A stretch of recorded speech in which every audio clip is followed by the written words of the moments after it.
In a national survey done in 2013, they actually found that 67% of women use some type of an epidural during their labor and delivery. Did you even know that there were different kinds of epidurals? That's a topic for a whole nother video. My name is Dr. Nicole. I'm a physical therapist and a mama, and today we are going to talk about different comfort measures that you could use if you are hoping to avoid needing an epidural during your labor and delivery.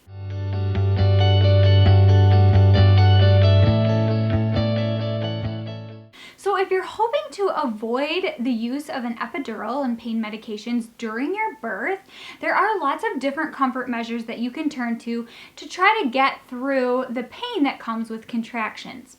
One of those things that we can use is warm water. So you could either completely submerge in like a bathtub or a birthing tub, or you could even use a handheld shower head to just run water over your belly, or maybe right over your vagina and vulva, or you could have your support person spraying your back if maybe you're having a lot of back labor and low back pain.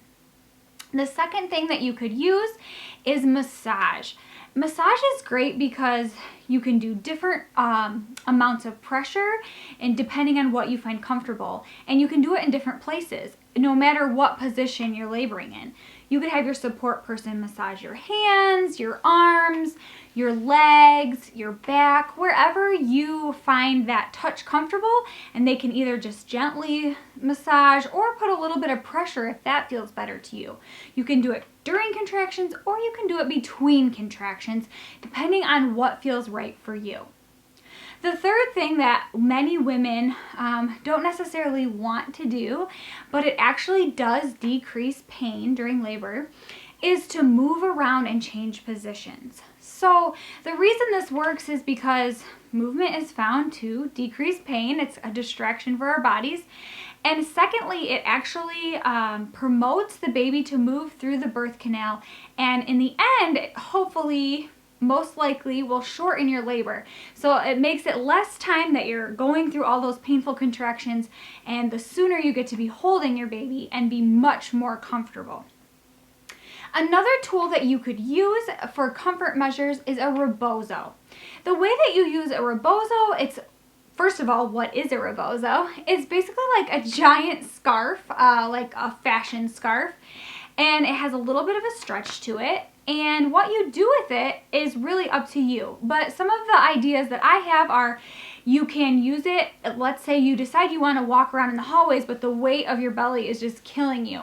So you can put the rebozo underneath of your belly and wrap the rest of the rebozo up around your shoulders, like under your armpits and over your shoulders, and pull down and just unweight your belly just a little bit while you're moving around. If you wanted to be in a hands and knees position during labor, your support person could put the rebozo under your belly and cradle your belly and lift up if that's comfortable for you. They could also just move this rebozo back and forth gently, slowly. They call this sifting. And when you do this, it just is comfortable. I don't know why, the science behind it, but it just provides that a little bit of movement, relaxing rhythm, and comfort for moms.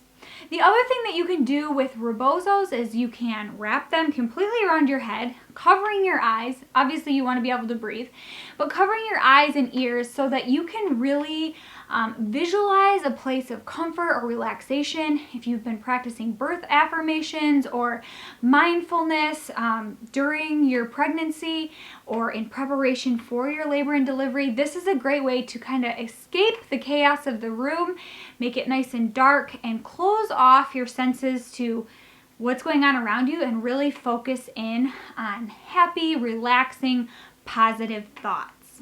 Heat is another tool that we can use to provide comfort. You can put hot packs, rice packs, warm blankets over your whole body, over sore backs, wherever you think that input and heat would be comfortable. Although during different stages of labor, your body temperature is certainly going up and down. Sometimes you're hot, sometimes you're cold, and so don't be alarmed if 1 minute you want the hot pack and the next you're throwing it off to the side. Hopefully your support person can help get it to you and get it in the right places at the right times. And the last thing that I think is a great comfort measure to have in your toolbox when you go into labor and delivery is pressure techniques. And so what I mean by pressure or compression techniques is basically when you push two things together, you're compressing them, you're providing compression to the joint, and it's just found to bring relaxation and comfort, decrease pain, distract our brains, and it works. So different ways that you could use compression is you could have your support person, if you were on a hands and knees position, go ahead and press down on your sacrum. This is just that big flat bone between your hips, just above your butt crack. You could have them press together on your hips from this hands and knees position, or even when you're in a sitting position, they could get behind you on the bed or a chair and just compress your hips. And you'll have to play around with, does it feel better to compress during contractions or between contractions, because everyone's experience and the sensations that they like or feel comfortable with are different when they're in that moment of labor and delivery. And the last compression technique that you could use is if this was your knee right up here, this was your thigh, and this was your hip joint, you could have your support person, while you're in a seated position, have your support person press into your knee and compress your femur or leg bone into your hip joint. This also can be comfortable for women, can provide a different stimulation other than the pain from contractions, and they often find it very comfortable. Just like everything in life, there are pros and cons to epidurals, and whether you decide to use or not to use them during your birth is totally up to you and no judgment from me. I have no idea what it's going to feel like to be in your body during birth. That's something that you need to decide personally what's going to work best for you. I just want you to know that there are other options out there for pain relief and comfort if you are hoping to avoid an epidural during your labor and delivery. In the Mom Share All today, I would love to have you comment below if you've already had children, what kind of comfort measures you found super helpful so that you can share that with a new mom that hasn't given birth yet. And if you are an expecting mom, I would love you to comment below with which comfort measure sounded like something you would enjoy and you want to try during your labor and delivery. The last thing I want to share with you today is that if you are thinking about labor and delivery, probably postpartum recovery is right around the corner from you. If that's the case, check out the link in the description below for my online postpartum recovery course.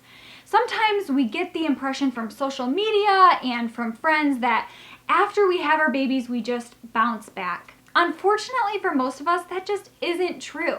We have struggles with returning to exercise, diastasis recti, incontinence, pain, things that we need help and guidance working through. And if that is the case for you, or maybe you don't think it is and you find yourself there later, just remember that link is in the description to this video.